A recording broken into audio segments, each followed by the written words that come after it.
નમસ્કાર, હું છું પ્રેરણા. આપ જોઈ રહ્યા છો ઇન્ડિયા ન્યૂઝ ગુજરાતના મહત્વના સમાચારની વિસ્તારથી વાત કરીએ તો સૌથી મહત્વના સમાચાર સામે આવી રહ્યા છે. કચ્છથી બ્રેકિંગ ન્યૂઝ જણાવી દઈએ. ખૂબ જ દુઃખદ ઘટના સર્જાઈ છે. પડાણા નજીક આવેલા રુદ્રાક્ષ કંપનીમાં બોઇલરમાં બ્લાસ્ટ થયો. કંપનીમાં વેલ્ડિંગ કરતા સમયે બ્લાસ્ટનો બનાવ બન્યો. ઘટનામાં 2 લોકોના મોત નીપજ્યા છે. પ્રણવ અને ચંદન નામના વ્યક્તિના મોત નીપજ્યા. મહત્વના સમાચાર જણાવી દે. બ્રેકિંગ ન્યૂઝ કચ્છથી સામે આવી રહ્યા છે. પડાણા નજીક આવેલા રુદ્રાક્ષ કંપનીમાં બોઇલરમાં બ્લાસ્ટ થયો છે. કંપનીમાં બ્લાસ્ટ થતા વેલ્ડિંગ કરતા સમયે બ્લાસ્ટનો બનાવ બન્યો હતો. ઘટનામાં 2 લોકોના દુઃખદ અવસાન થયા છે. પ્રણવ અને ચંદન નામના વ્યક્તિના મોત નીપજ્યા છે.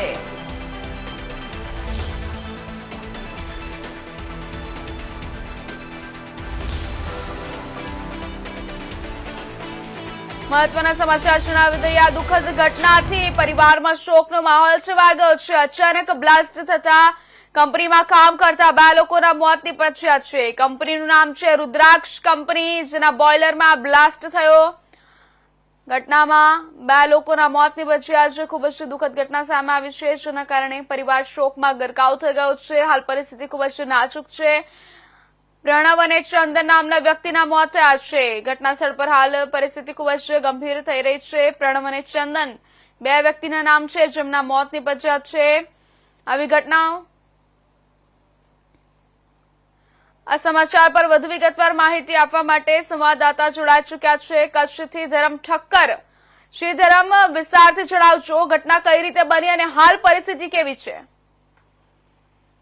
જી, વાત કરીએ તો ગાંધીધામના પડાણા ગામે રુદ્રાક્ષ કંપનીમાં બોઇલર બ્લાસ્ટ થયો છે, જેની અંદર 2 જણાને ઈજા થઈ હતી અને એમને સારવાર મળે એ પહેલા જ બંનેનું મોત થયેલું છે. કચ્છના ગાંધીધામના પડાણા ગામે રુદ્રાક્ષ કંપનીમાં બોઇલર બ્લાસ્ટ થવાની ઘટના ગંભીર સામે આવી છે, જેમાં બે જેટલા શ્રમિકોના મોત થયું છે. કંપનીમાં વેલ્ડિંગ કરતી સમયે બ્લાસ્ટનો બનાવ બન્યો હતો. ઘટનામાં વધુ પર હજી સારવાર હેઠળ છે, એટલે કઈ પણ કહી શકાય નહીં. પ્રણવ અને ચંદન નામના 2 વ્યક્તિના મોત થયા છે.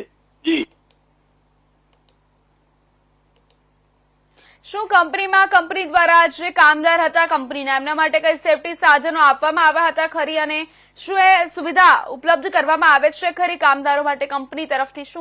શું છે કંપની તરફથી કોઈ પણ રીતે જે પણ ઘટના સમયે એમને સુરક્ષાનું ધ્યાન રાખ્યું એવું સામે આવ્યું નથી. જોકે પોલીસ ઘટના સ્થળે પહોંચી છે અને લોકો પણ ત્યાં પહોંચેલા છે. ત્યાં પોલીસ તપાસ કરી રહી છે કે જે ઘટના બ્લાસ્ટનો જે બનાવ બન્યો છે એ કઈ રીતે બન્યો છે અને કઈ રીતે આ સુરક્ષાની ખામી સામે આવી છે.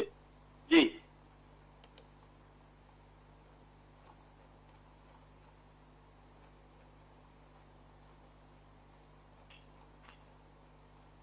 જી, ધન્યવાદ માહિતી